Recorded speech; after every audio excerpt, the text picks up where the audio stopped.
नाम तेरो आरती मजन मुरारे, हरि के नाम बिन झूठे सगल प्रसारे। नाम तेरो दीवा, नाम तेरो बाती, नाम तेरो फूल, नाम तेरो माला, सब कुछ नाम। और लास्ट में जाके हम कहते हैं सत नाम है हरि भोग दिया रे। तो वो क्या है वो सतनाम, जो सब चीजों का रस स्वादन पहले आप खुद करता है और फिर हम लोगों को देता है। आप देखते हैं कि सब चीजों के अंदर परमेश्वर ने, परमात्मा ने सब चीजें अपने तरीके से मीठा डाला है, खट्टा डाला है, जैसी जैसी चीजें बनाई है। तो ये कौन है ये जो सबसे पहले आप उसका भोग लगाता है, आप रस उसका स्वाद चखता है और फिर हम लोगों को देता है?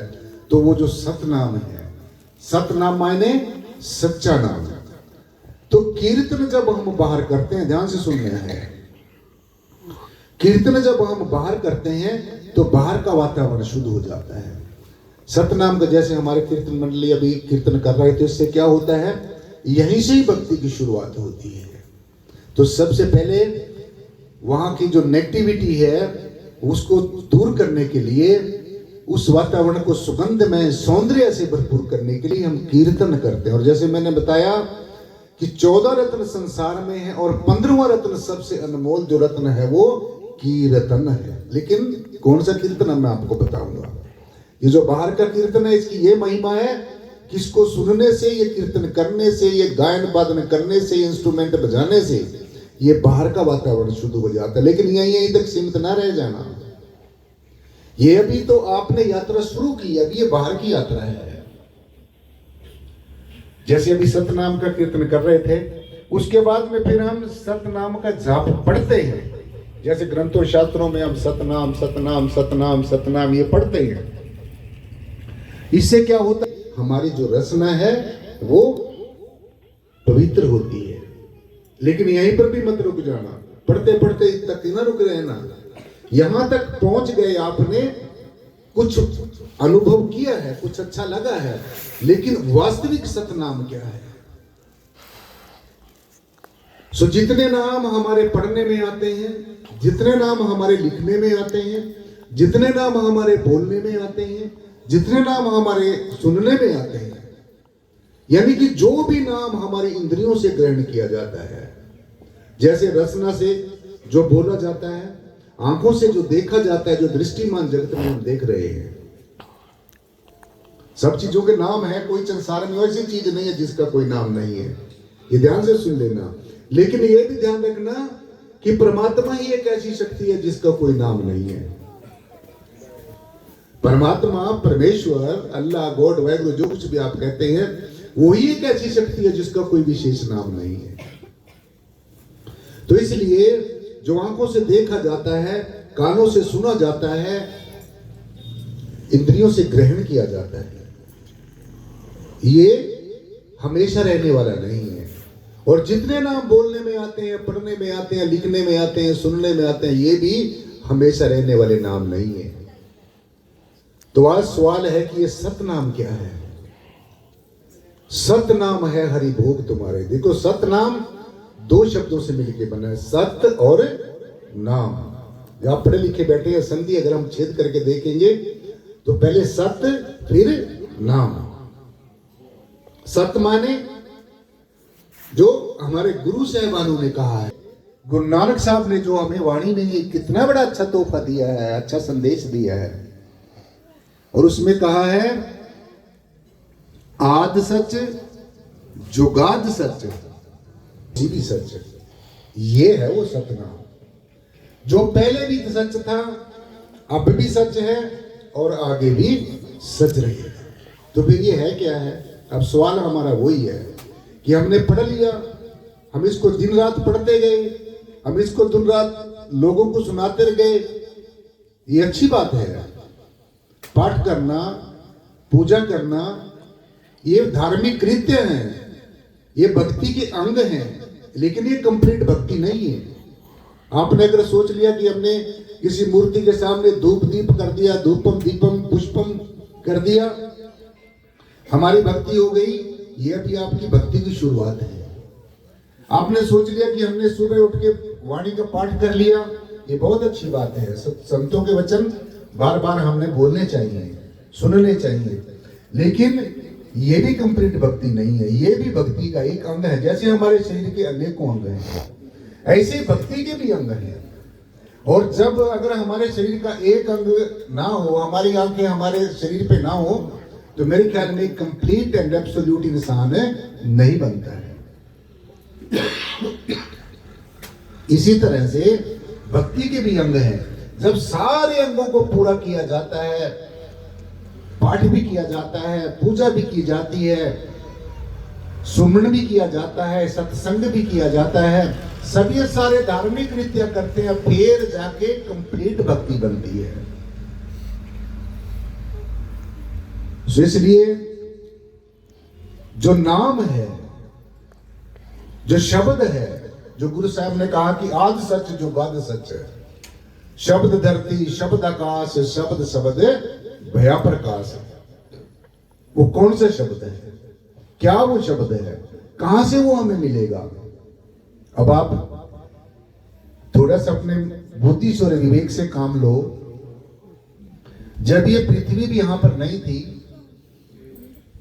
जल भी यहां पर नहीं था, वायु भी यहां पर नहीं थी, अग्नि नहीं थी, आकाश नहीं था, कोई सुनने वाला नहीं था, कोई सुनाने वाला नहीं था, कोई बजाने वाला इंस्ट्रूमेंट नहीं था, उपकरण नहीं था, और कोई बजाने वाला भी नहीं था।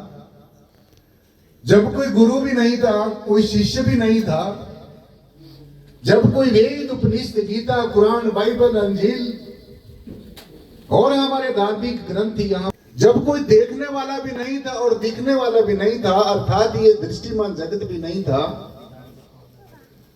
तो तब भी यहां पर जो हमारे संतों ने कहा शब्द, शब्द सृष्टि, सकल सृष्टि शब्द के पाछे। ध्यान से सुन रहे हैं, मैं कोई किसी विशेष गुरु की बात नहीं कह रहा हूं, किसी विशेष पैगंबर की बात नहीं कर रहा हूं, क्योंकि ये जो गुरमत लाइन है, ये जो संत मारा गया, ये किसी एक गुरु ने नहीं इसको बनाया है। इसलिए जैसे एक सड़क बनाते हैं, हम एक सड़क को बनाने में कितने लोगों को काम होता है, इंजीनियर्स काम करते हैं, मजदूर काम करते हैं, और अनेकों वहां पर सहयोगी काम करते हैं, फिर वो सड़क बनती है, और वो सड़क बनाने वाले सड़क बनाकर छोड़ जाते हैं, उसके ऊपर चलते कौन है, हम लोग चलते हैं। ठीक इसी प्रकार से, इसीलिए जो आज इस समय में जो गुरुडम का जो एक नाच हो रहा है, गुरुडम,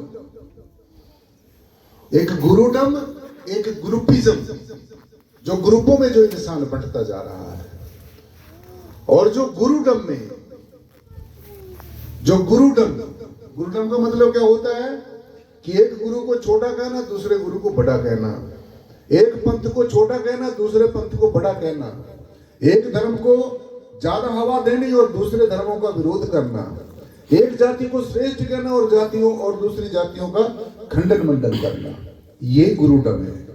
और ग्रुपिज्म, जो ग्रुपों में जो इंसान बंटता जा रहा है, हमारे सारे रहबरों ने, चाहे वो किसी धर्म में आए, चाहे वो किसी भी देश में आए, कहीं पर आए, सबने जिन चीजों का खंडन मंडन किया, हमें देखने में ऐसा लगता है कि आज उन्हीं चीजों का ही ज्यादा बोलबाला हो रहा है।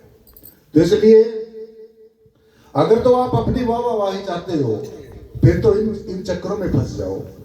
और अगर आप परमेश्वर की बंदगी करना चाहते हो, खुदा की इबादत करना चाहते हो, अपने जन्म को सफला सिद्ध करना चाहते हो, परमेश्वर का दर्शन दीदार करना चाहते हो, परमेश्वर को स्वीकार करना चाहते हो, परमात्मा के होना चाहते हो, परमात्मा को अपना बनाना चाहते हो, तो फिर तो भाई ये काम करना ही पड़ेगा जो मैं आपको बता रहा हूँ। बेशक आपको एक कड़वा भी लगे, उससे कोई ज्यादा बड़ी बात नहीं है।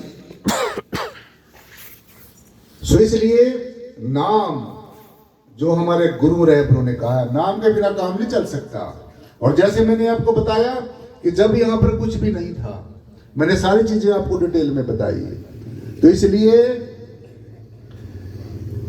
ये जो तथाकथित गुरु जो आपको आज बांट रहे हैं, देखो मैं किसी विशेष गुरु जो आपको धर्मों के नाम पर बांट रहे हैं, जो आपको जातियों के नाम पर बांट रहे हैं, जो आपको पूजा पद्धतियों के नाम पर बांट रहे हैं, जो आपको तरह तरह की बातों के ऊपर बांट रहे हैं, ऐसे से लोगों से सावधान रहना है। और जो हमारे गुरुओं रहबरों ने, खासकर जो ब्रह्मज्ञानी संतों ने हमें परमेश्वर की तरफ चलने का जो रास्ता जो अख्तियार किया, उन्होंने जो हमें बताया, उसके ऊपर हमें चलना है। तो परम श्रद्धे संत शिरोमणि श्री गुरु रविदास जी महाराज ने, जिनसे बड़ा कोई गुरु हुआ ही नहीं है, और मैं ऐसा ये कह सकता हूं उनसे बड़ा कोई गुरु हो भी नहीं सकता है। परंतु आज देखने में क्या आता है, आज ज्यादातर लोग वो कर रहे हैं जो उन्होंने करने से मना किया है, वही कर रहे हैं, अपनी वाहवाही के पीछे वही कर रहे हैं। तो गुरु रविदास जी महाराज ने, परम श्रद्धेय गुरु नानक साहब ने, कबीरदास जी महाराज ने, महायोगी गोरक्षनाथ जी महाराज ने, जितने भी ये संत हुए, ये भक्ति काल के 4 संतों को तो इनको अग्रणीय माना जाता है। गुरु रविदास, गुरु नानक, गुरु गोरख, कबीरा, इन चारों का एक शरीरा। तो ये जो ब्रह्म की तरफ, परमात्मा की तरफ जाने का संदेश दिया है। गुरु जी ने कहा, कह रविदास जपे जो नाम, तिस जात जन्म ना जोनी काम। तो हमने नाम को पकड़ना होगा। अब ये नाम समझ लेना, जो क्या है ये नाम। सभी संतों ने हमें नाम के ही बारे में क्यों कहा है? तो वो नाम क्या है जो मैंने आपको बताया है। ये जितने भी नाम बाहर लिखने में, बोलने में, पढ़ने में, सुनने में आते हैं, ये सारे वर्णात्मक नाम हैं। 2 तरह का नाम होता है, ये अच्छे तरीके से नोट कर ले जाना। ये जो मैं आपको बता रहा हूं, जो पढ़ने, लिखने, बोलने, चालने में आता है, ये वर्णात्मक नाम है। ये नाम कौन से है? This can be expressed with the help of any word, जिसको हम किसी शब्द से वर्णन कर सकते हैं। का नाम एक वर्णात्मक, जो पढ़ने में, सुनने में, बोलने में ये आता है, ये वर्णात्मक नाम है।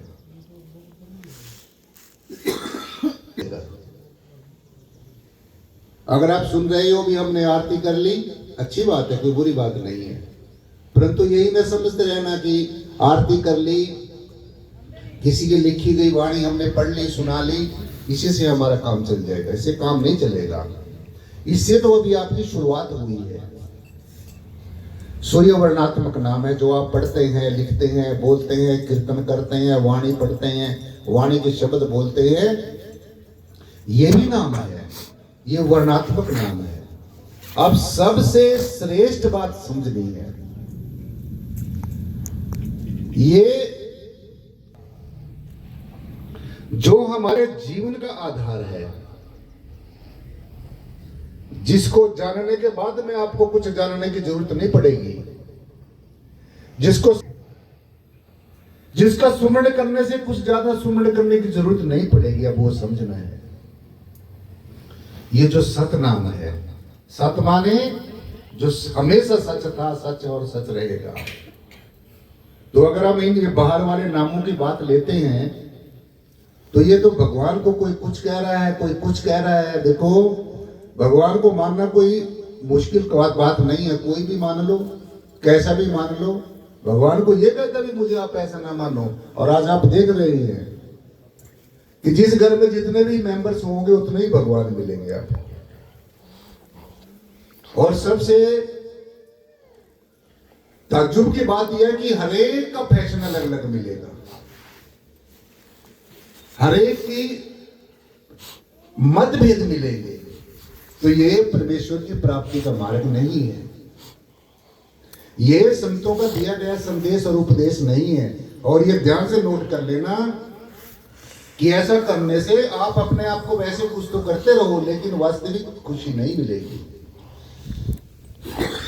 जो असली बात है, जो धुनात्मक नाम है, जो असली नाम है, जो सत्य नाम है, जो सार नाम है, जो परमेश्वर के घर से निकली कोई आवाज है, आपके अंदर धुनकारे दे रहा है, आपको बुला रहा है, आपकी आत्मा, ये है सच्चा नाम। इसका कोई खंड और मंडन नहीं कर सकता। ये है नेचुरल म्यूजिक, ये है वास्तविक संगीत। जैसे हमारे भाई कीर्तन मंडली बैठी है, बाहर इंस्ट्रूमेंट बजाते हैं, ये तो मैनमेड चीजें हैं। इनके करने से भी हमें कुछ वास्तविकता नहीं मिल सकती। ये शुरुआत हो सकती है, लेकिन ये वास्तविकता की तरफ और जाना होगा। सो जो सार नाम है, जो वास्तविकता है, जो बीज है, जो सारे खंड ब्रह्मांड का बीज है, जो आपके अंदर हर समय धुनकारे दे रहा है। अभी हमारे मास्टर जी बता रहे थे निज नाम, निज